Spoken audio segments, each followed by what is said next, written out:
live here on Long Island. Step backwards. We have the highest taxation. You would hope that we would be paying into a system that we can derive some sort of benefit from, but instead we're funding one of the worst run governments. Not to take a shot at the current incumbent government, the entire state is just upside down. If we ran our businesses like this, I'd be sued for fraud and breach of fiduciary duty, and I'd be homeless. If you're still in business. If I was still in To business. say the least, we wouldn't be here. But I know my taxes are going up next year to pay for more services that we will not get. Imagine somebody owning a small business who started it in the back of his car in his parents' basement, fixing cars and trucks for friends and family. So Frank, tell me a little bit about that. Do you have an experience in that? Yes, that's exactly where we came from. Tell me, bring me up to speed from then to this monster truck dealership that you have now. Well, I'm trying to make it as short as possible. We started out with a deposit on an engine job for a Nissan Stanza, and the envelope system that we used we put the money in the envelope, and we needed parts. We went to the envelope, and hey, listen, when the envelope was empty, we had a problem. So you never ran the envelope dry. So I mean, it's a very simple concept. We started this way. It's worked for us, and we didn't get funded by anybody. We were self-made. A few years, we did that for about a year and a half. We saved our money. We bought a truck. We fixed the truck up. Our brother and I worked real hard at this business, and we started to develop clients, and we over time we moved into a building, and then in 1997 we bought a piece of property on Lakeland Avenue in Ronkonkoma. We put a facility together. We bought a franchise. Never thought in a million years that we'd be able to afford one, but a deal came along with the UD Trucks franchise, and that's what put us on the map and got us started. And, you know, it's an American dream. That's what people strive to do. And you know, we look at a lot of things about getting funding for small business, and I think it's important, but I also think it's important for people to make their own money and not spend somebody else's. My brother and I came from saving our own money and not going out to a bank and getting a loan.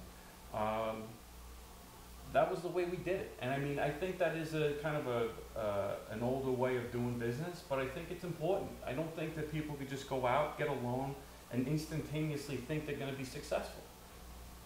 Working hard, that's what you need to do. Can I add a point onto that? At least 4 or 5 times clients have said to me, I can't believe this bank. They want me to co-sign everything. They want me to, you know, put my house up as collateral.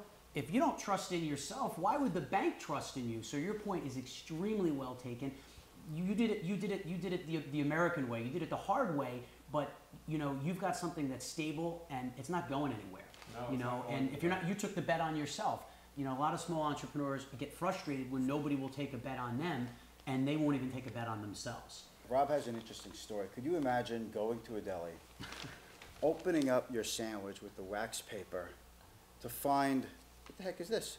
A resume wrapped around my sandwich. What's that all about? Tell me. Well, you know, everybody has to get a start somehow, and I was actually a history education major. I went to Hofstra University, which is here on Long Island. And the funny thing is they gave me the Young Alumni of the Year award, and they assumed I went to the business school. I never really corrected them, so we hope they don't see this. I was working in a deli in an office building, and I was unemployed. I was graduated college. I got completely cut off. I had 0 money left, and I was wrapping the resume in the sandwiches. I could just picture people pushing the mustard aside. I got 5 interviews, got a job, got disoffered that job, was back at the deli. The lady felt so bad. Her husband ran a regional payroll company. He gave me a job, and that's how I got started in the payroll service business. Top salesperson, underpaid, underappreciated. Another reason that entrepreneurs go out and try their own thing, and now we're here with the largest privately held payroll vendor in the tri-state area. So Amazing what one sandwich can do. it's amazing what one sandwich can do. That should be a chapter in a book. I like that. Yes. That should be your autobiography. I look forward to reading it. It'll be out October 15th. Well, I want to thank you for watching. I hope you enjoyed this. I hope you found it informative. I'd also like to thank my all-star panel of business owners, Rob Basso, Advantage Payroll, and Basso on Business.com, Bill Corbett of Corbett PR, Russell Stern, partner at Sir Tillman Balin, Frank Capobianco at Capo Trucks. Thanks, guys. It has been a real treat, a real privilege to speak with all of you, and I've learned a lot, and I really look forward to seeing you guys again. Folks, I hope you enjoyed it. Please send me your comments to mgoldberg@ClientFirst Strategy. I'll be happy to pass them along to any of the panelists whenever you'd like. They would be happy to take your questions as well. And I hope to see you on our next episode, The State of Commercial Real Estate, The State of Charity, The State of Marketing, and other episodes I hope to run in the near future. Thank you.